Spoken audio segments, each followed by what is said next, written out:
este módulo de las enfermedades infecciosas transmitidas por transfusión vamos a hacer la revisión de los principales agentes infecciosos, iniciando por el virus de inmunodeficiencia humana. Este virus tiene una historia ya de cerca de unos 30 años de descubrimiento. Los primeros casos se hallaron en San Francisco en personas que sufrían de una inmunodeficiencia particularmente agobiada por infecciones respiratorias y gastrointestinales. El primer caso para Colombia se registró en 1983, entró por Cartagena, y para el año 1985 ya teníamos disponible la prueba de tamiz para bancos de sangre, dado que los estudios previos habían mostrado que era factible la transmisión del virus del VIH vía transfusión. Estudios posteriores confirmaron que con base en análisis de las serotecas de los laboratorios, el virus se pudo rastrear hasta el año de 1957 en el África. Hay dos tipos de virus, el VIH-1 y el VIH-2. Este virus básicamente es el agente etiológico de la infección como tal, que es la infección de inmunodeficiencia humana, y el complejo, es decir, la aparición de signos y síntomas ya por la reducción de los linfocitos y de las células de defensa, es el que llamamos el síndrome de inmunodeficiencia adquirida. Pertenece a la familia de los retrovirus, es un RNA de los lentivirus por su desarrollo y su periodo largo y prolongado de incubación, que puede durar en varios años inclusive, y básicamente está direccionado a atacar las células, tomar el control del DNA de las células de defensa, los linfocitos blancos, particularmente los T4 y los T8. Es un virus que está asociado a dentro de los lentivirus, a los virus de la inmunodeficiencia de primates y al virus de inmunodeficiencia de los simios en su estructura genética. Básicamente lo que hace el virus es tomar el control, una vez se adhiere a la célula, tomar el control a través de los receptores CD4, CD8, tomar el control del DNA de la célula y transformar su RNA en DNA asociado a la transcriptasa reversa e iniciar un proceso de replicación del virus, que posteriormente, como vemos acá en la diapositiva, una vez ingresa, toma el control del DNA, posteriormente es liberado en forma de viriones que contienen el RNA del virus y que continúa en su proceso. Destruida una célula infectada, tomado el control, replicado el RNA, DNA, y vuelve y se produce RNA, se libera e infecta otras células. Por cada célula infectada se asume que se genera una mutación, hay varios mutantes, por lo tanto varias cuasiespecies, y se estima que al menos hay 10 millones de virus al día, lo cual dificulta obviamente la generación de un mecanismo de control como vacuna o incluso la terapia por vía de medicamentos. A medida obviamente que progresa la infección, más células infectadas, más virus disponibles para causar la inmunodeficiencia. Sin embargo, es un virus lábil, es un virus que a 56 grados centígrados por un tiempo determinado se reduce y es lábil a esa temperatura y se destruye. Como ya lo mencioné, básicamente afecta a los linfocitos T y los macrófagos, que son la línea de defensa contra las diferentes infecciones del cuerpo humano. Provoca la lisis de la célula y la infección persiste, y obviamente produce una disminución de estas células, tanto de los macrófagos, y un descenso en la respuesta inmune del individuo, lo que lo lleva a desencadenar el síndrome de inmunodeficiencia adquirida. La inmunodeficiencia como tal causa una destrucción y es adquirida obviamente porque es transmitida de vía directa. Tiene que haber exposición a líquidos o material contaminado para que se presente la infección, por lo tanto es adquirida. La interrelación son muchos factores que influyen en el ciclo viral y en la respuesta inmune. No están claros todavía todos los mecanismos, aunque se ha hecho mucha investigación, los mecanismos de patogenicidad aún se tienen algunas preguntas que resolver. Y en la infección hay un estado de latencia o de persistencia del VIH que básicamente se asocia a su ubicación en los linfocitos macrófagos, en las células de la glía cerebral y en las células madre en médula ósea. Posterior a la infección se presentan signos y síntomas dadas por la presencia del virus y una vez se progresa después de la infección al síndrome, se genera una clasificación dispuesta por la OMS de acuerdo a los signos y síntomas, la clasificación del síndrome de inmunodeficiencia adquirida con base en su desarrollo clínico. Es un virus que tiene una patogenia con una incubación amplia de 2 a 10 meses y una latencia que puede ser más o menos de 10 años. La letalidad sin tratamiento es del 100% y la gravedad obviamente aumenta a medida que se lleva a una deficiencia o una reducción del sistema inmune dada el daño a las células de defensa. El síndrome se desencadena y con la reducción de los agentes infecciosos, con la reducción de las células de defensa por el agente infeccioso por el virus y termina el individuo adquiriendo una serie de infecciones asociadas, bien sea respiratorias o gastrointestinales, que finalmente terminan desencadenando todas las complejidades del síndrome de inmunodeficiencia. En la infección primaria o primera adquisición, generalmente hay manifestaciones, sintomatología en el 70% de las personas de 2 a 4 semanas posinfección y son, como ustedes pueden observar en las diapositivas,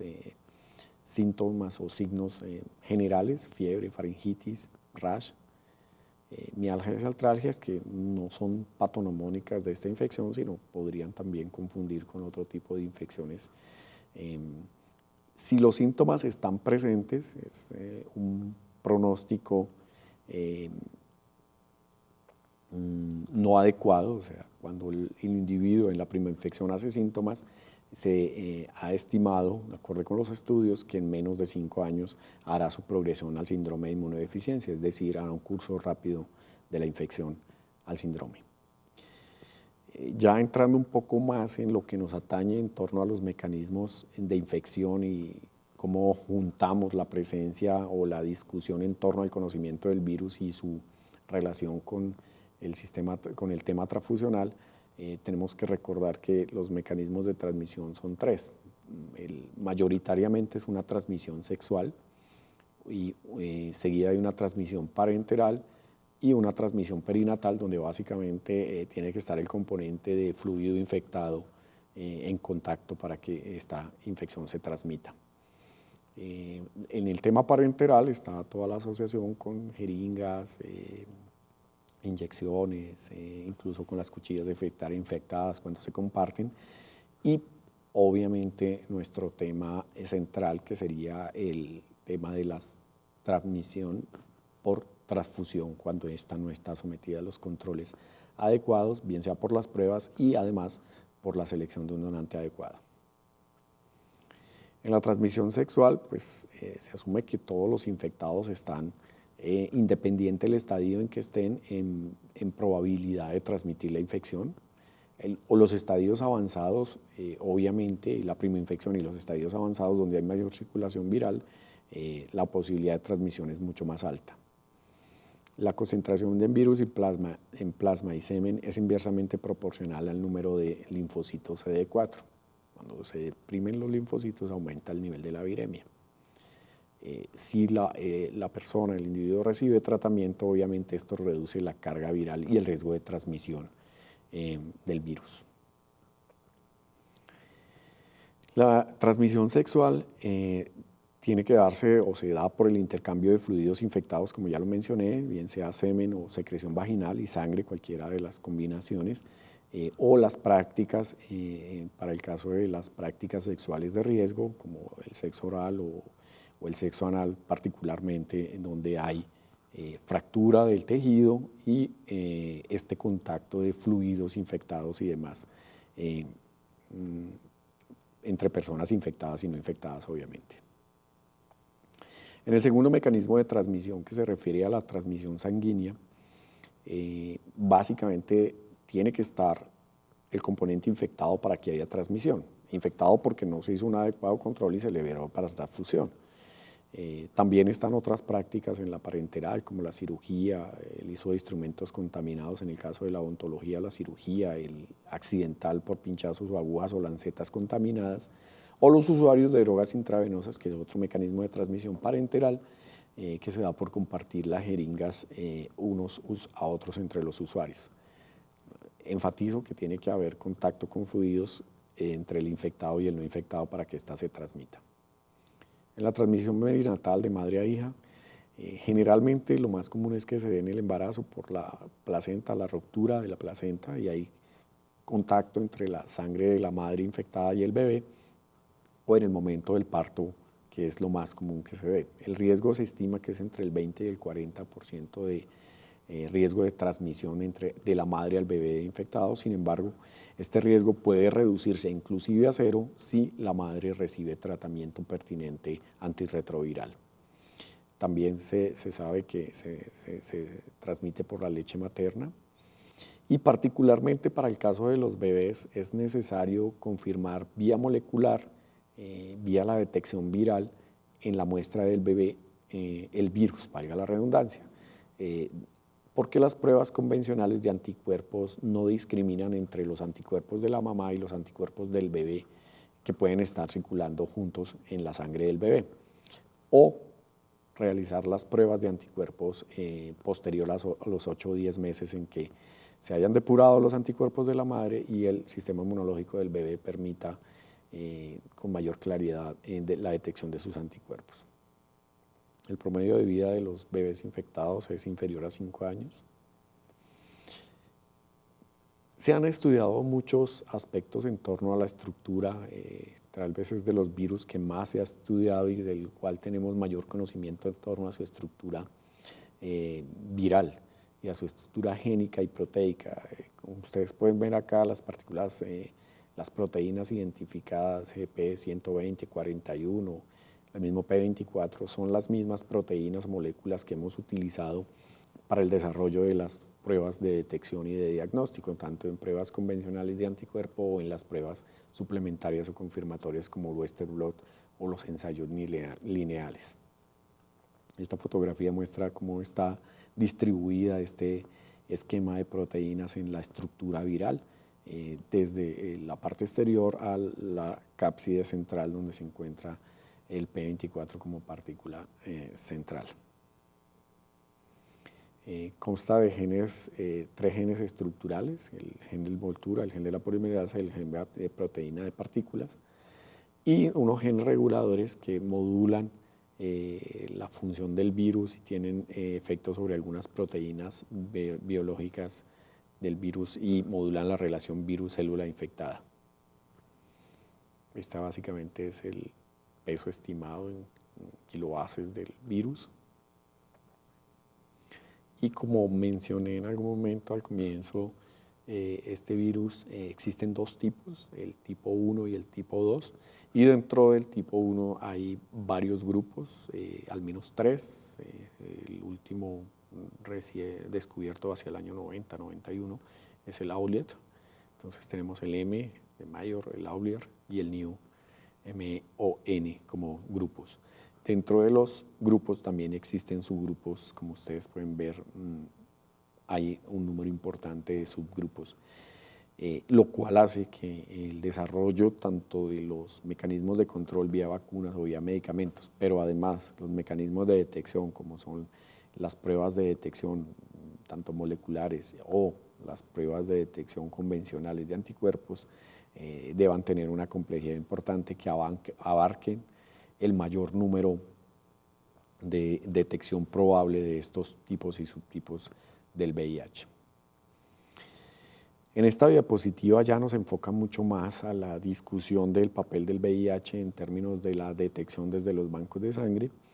y podemos ver cómo se comportan los marcadores serológicos y cómo estos marcadores serológicos se correlacionan con la presentación de la infección.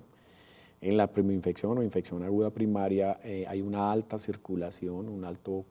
concentración del RNA viral, la cual se reduce una vez la infección pasa el periodo de primoinfección de algunas semanas y el individuo pasa a la fase asintomática, que puede durar, como mencionaba, algunos años, varios años inclusive, y una vez se pasa de la fase asintomática, este RNA viral, o se sale de la fase asintomática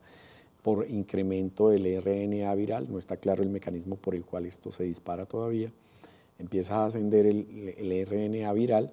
y el individuo pasa a una infección sintomática que posteriormente desencadena en el complejo relacionado y en el síndrome como tal.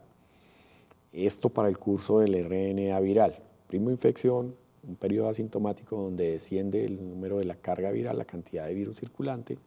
y a medida que se reduce el número de linfocitos disponibles, por aumento obviamente, por incremento en el virus, empieza la asociación con el complejo. Para el caso del antígeno, el comportamiento es relativamente similar, aunque no es tan notorio en el periodo de primoinfección, pero digo similar, perdón, al anticuerpo, no a la presentación del virus, sino hay una elevación importante del P24 durante un periodo importante de permanencia, aún en la fase asintomática, mientras que en la fase del complejo del SIDA como tal, el antígeno P24 se reduce, como ustedes pueden ver su comportamiento en la diapositiva. Y los anticuerpos, que son los convencionales que detectamos, con las pruebas que tenemos hoy día, desde los 16, 22 días, podemos detectar su presencia y permanecen estables durante todo el tiempo de la infección, aunque hay algunos estudios que mencionan que al final del progreso, en la etapa más crítica del síndrome, es difícil detectarlos. Obviamente se explica por el hecho de que si no hay células,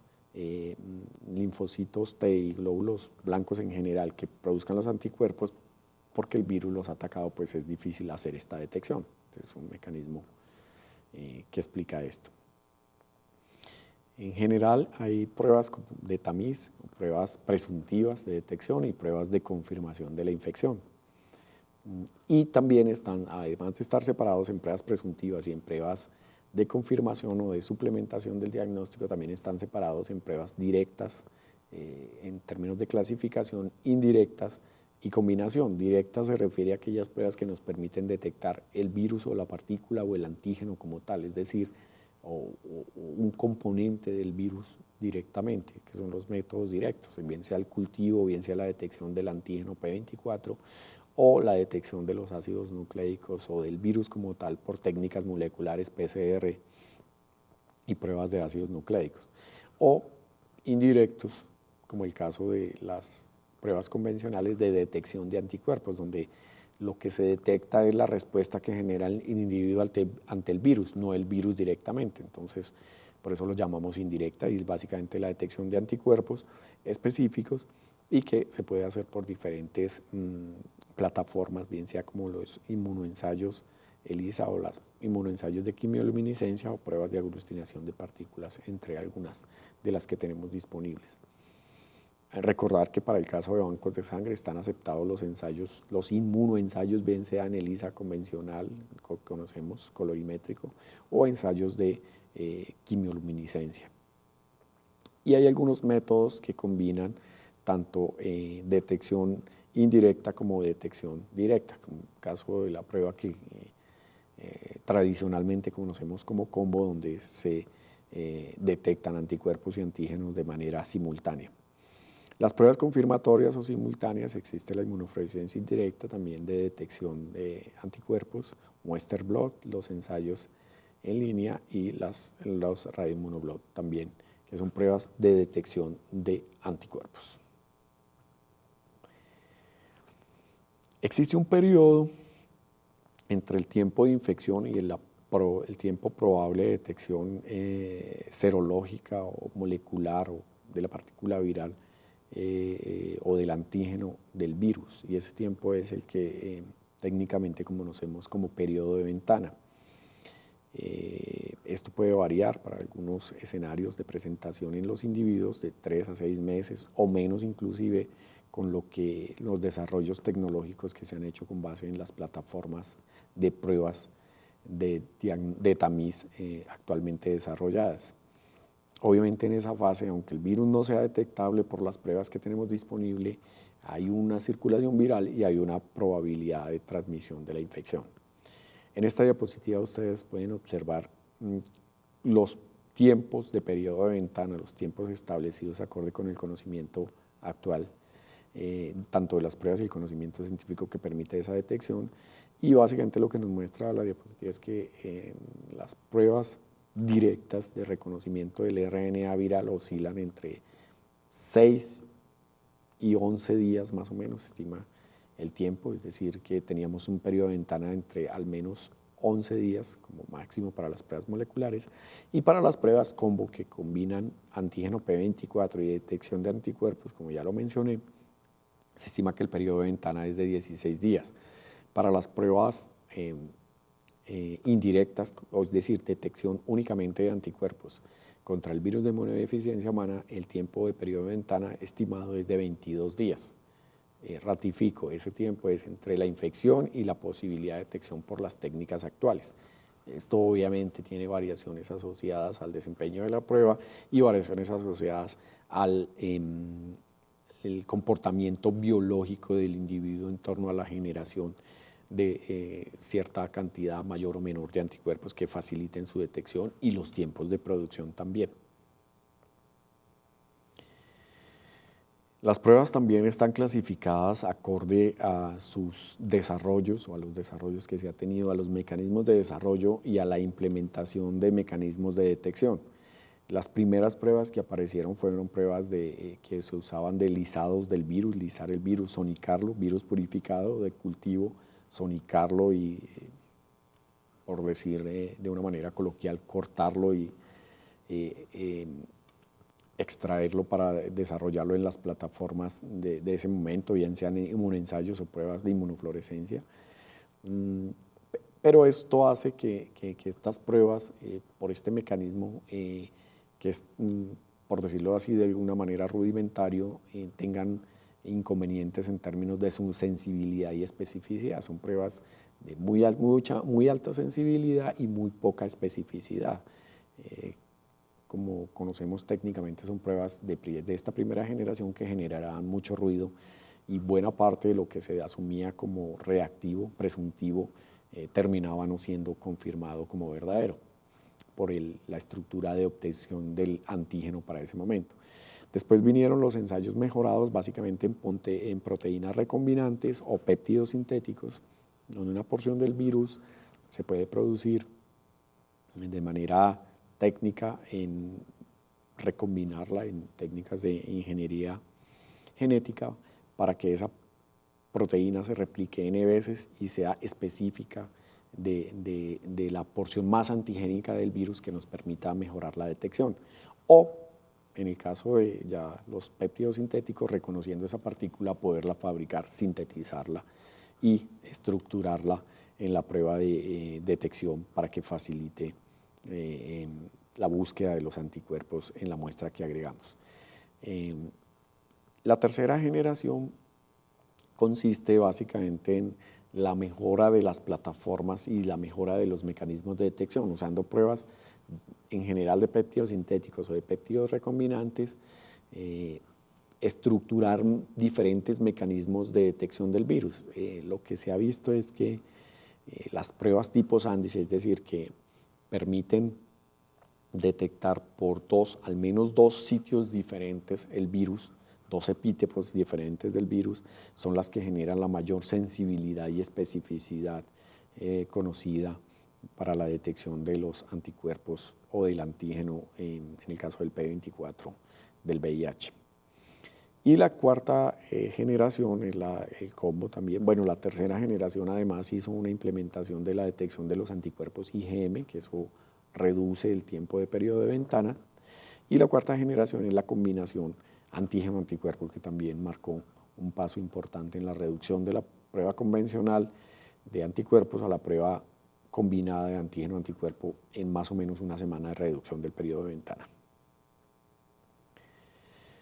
El diagnóstico de la infección, como ya lo mencioné, viene por detección viral o por la detección de los anticuerpos en diferentes plataformas de inmunoensayo, ELISA o quimioluminiscencia, con pruebas colorimétricas, quimioluminiscentes o fluorométricas adoptadas. Son los mecanismos de desenlace de estas pruebas de detección de inmunoensayo.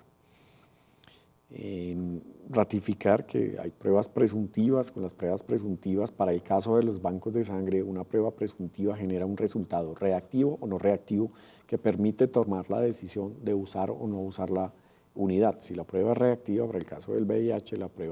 la unidad debe ser puesta en cuarentena y repetir la prueba por duplicado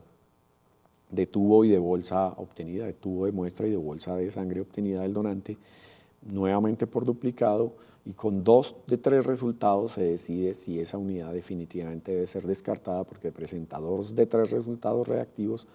o si puede ser usada para transfusión. Las pruebas de tamiz o las pruebas presuntivas nos permiten tomar la decisión, en el caso de los bancos de sangre, del uso de la unidad. Las pruebas confirmatorias, que no se usan para decidir sobre la unidad, sino se usan para decidir sobre el donante, son las pruebas que permiten,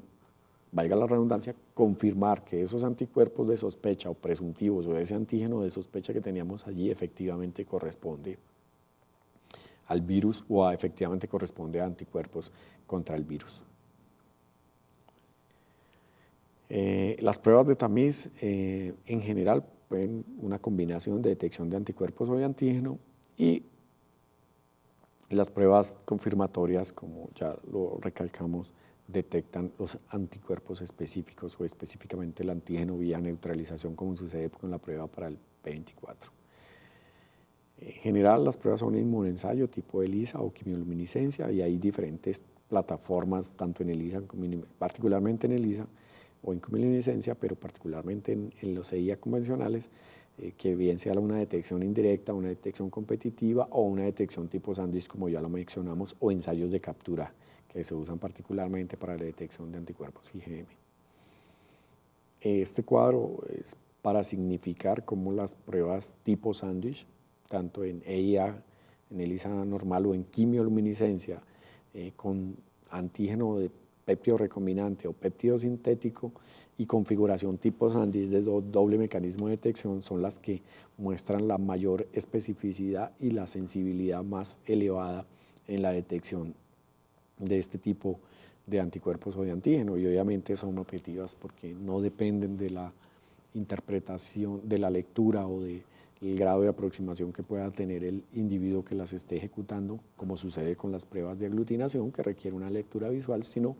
dado los desarrollos de la tecnología actual, están asociadas a equipamientos o a equipos de lectura que detectan además la señal, la intensidad, y nos generan una lectura objetiva de la concentración de color o de luz que se emite por la presencia o no del virus o del anticuerpo de respuesta. Se realizan este tipo de pruebas confirmatorias, se realizan básicamente cuando el resultado es doblemente reactivo, hay 2 reactivos, y sirven para confirmar la presencia de anticuerpos específicos. En general, muy pocas veces se obtienen resultados falsos positivos, por eso se llaman pruebas confirmatorias o complementarias, y en algunos casos la clasificación de los resultados de estas pruebas complementarias o confirmatorias está entre resultado positivo, ya no es reactivo sino positivo, es decir, que confirma que existe un anticuerpo o un antígeno real; negativo, es decir, no es un anticuerpo específico o un antígeno; o indeterminado, es decir, que la configuración que tiene la prueba tratando de determinar diferentes proteínas en bandas o según la configuración que se tenga no es suficiente, no permite deducir si existe o no la presencia, y esto se debe en algunos casos con resultados indeterminados, a individuos que, aunque siendo negativos, presentan alguna enfermedad autoinmune, como sucede un poco con el P24, o en algún proceso fisiológico, como sucede en el caso de algunas embarazadas que pueden salir positivas a la prueba de P24 al antígeno P24, perdón, al anticuerpo P24, pero no son procesos realmente asociados con la infección, sino por su sistema inmune que tiene ese tipo de capacidad de distorsionar las pruebas. Y en etapas terminales de la infección o en etapas de seroconversión, donde antes de que empiecen a aparecer una carga importante de anticuerpos, la prueba, digamos, detecta una parte de las proteínas, pero no detecta todas las proteínas que le permitan dilucidar a la persona que está ejecutando la que definitivamente es positivo. Y en estadios terminales de la infección, como ya lo mencioné, porque no hay una producción adecuada de los anticuerpos. El Western blot es básicamente la plataforma más usada como prueba confirmatoria para confirmar los resultados de la tamización y permite distinguir contra antígenos virales contra qué antígenos virales se dirigen los anticuerpos por el mapeo que se hace, lo vamos a ver más adelante en una diapositiva, de las proteínas hacia las cuales van dirigidos estos anticuerpos. Hay que considerar que hay varios criterios, hay al menos 4 criterios para definir si un resultado en pruebas confirmatorias, de acuerdo al desarrollo de la prueba, es negativo, positivo o indeterminado. No quiere decir que haya una variabilidad en los mecanismos de detección, que una persona siendo positiva acá sea negativa allá, normalmente eso no sucede, sino que de acuerdo al desarrollo que haya tenido la prueba confirmatoria, tiene un criterio de decisión. Entonces existe el criterio del CDC, el criterio de la Asociación Americana de Bancos de Sangre, el de los laboratorios de salud pública y el de la OMS. Normalmente en nuestro país se adopta el criterio de la OMS, que exige al menos la presencia de 2 bandas de envoltura o 2 proteínas de envoltura hacia las cuales van direccionados los anticuerpos. Obviamente, como todas las pruebas, como en ciencia y como las pruebas de detección y de confirmación, también tiene unas limitaciones el Western blot, el costo y el entrenamiento de la persona que ejecuta este tipo de pruebas. Y uno asociado a la variabilidad de la reactividad que tiene el diseño de la prueba con los diferentes anticuerpos dirigidos contra estas proteínas que ustedes ven allí, que son las principales, 120, 160, 24, 17 y 41, que son las principales proteínas identificadas como adecuadas por su antigenicidad con el anticuerpo para la detección o para la estructuración de este tipo de pruebas, tanto en el tamiz como en la confirmación.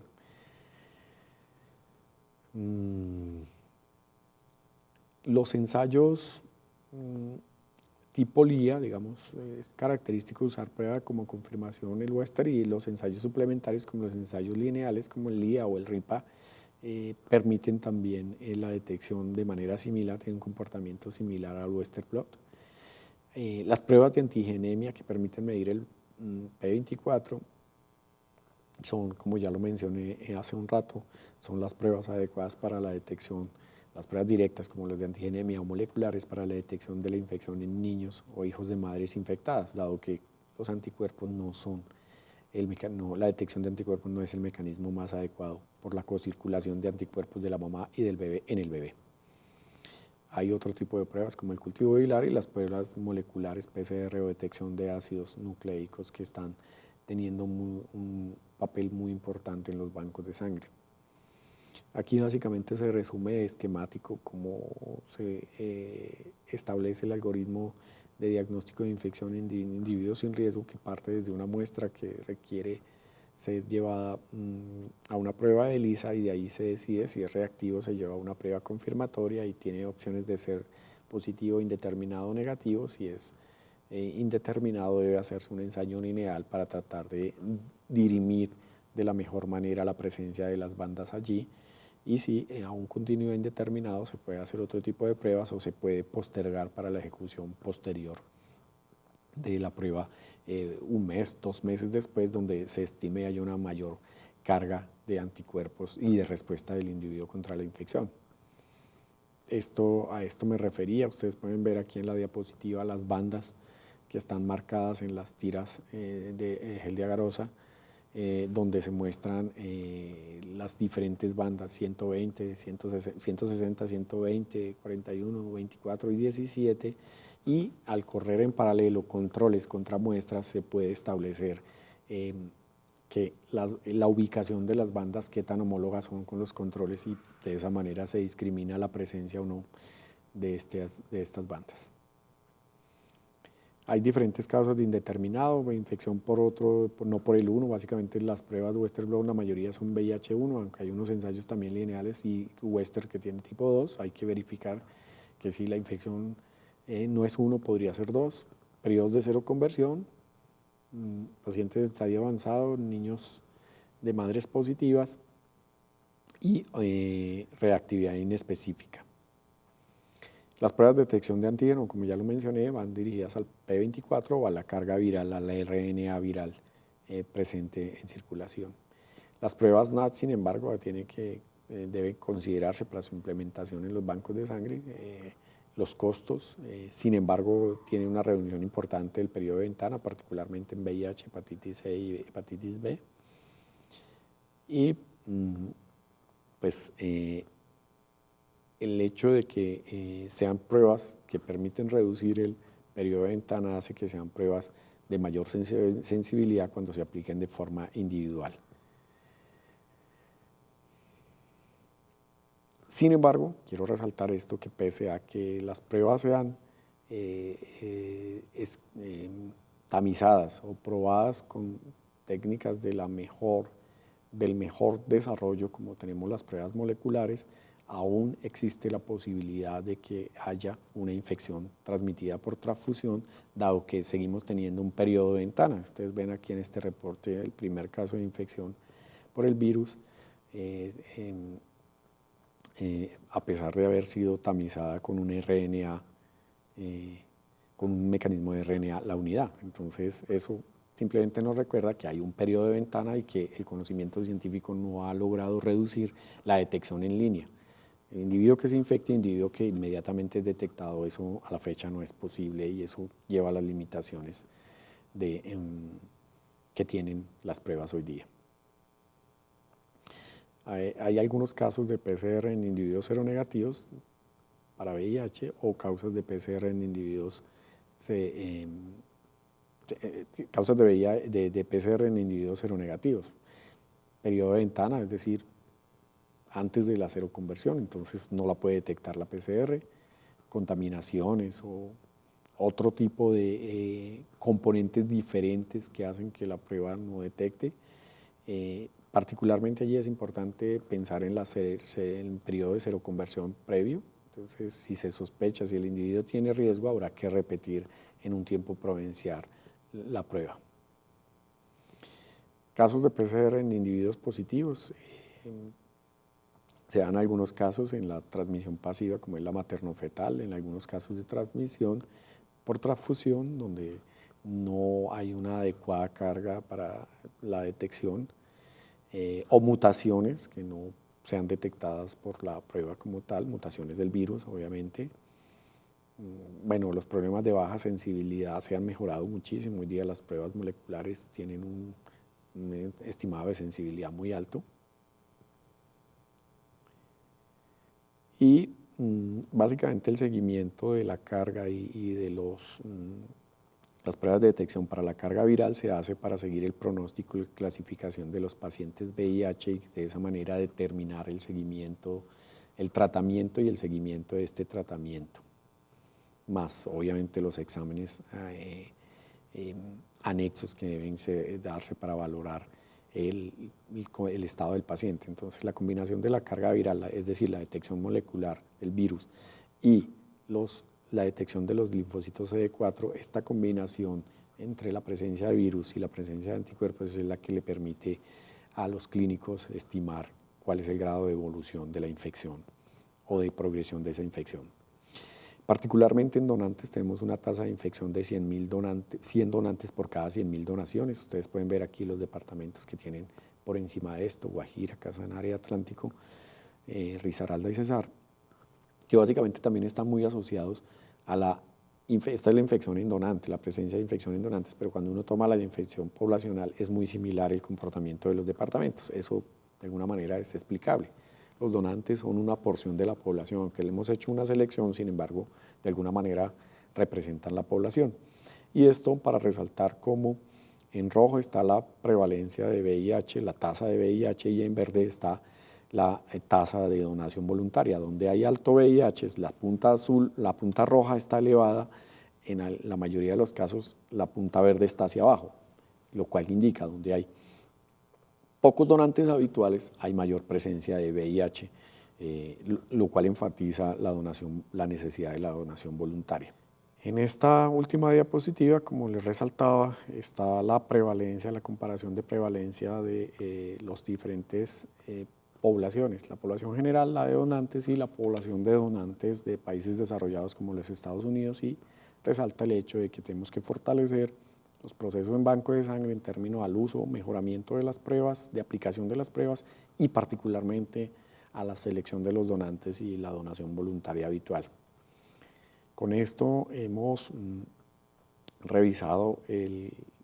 componente de VIH como probable infección o probable implicación de infección transmitida por transfusión en los bancos de sangre o en el sistema transfusional. Muchas gracias.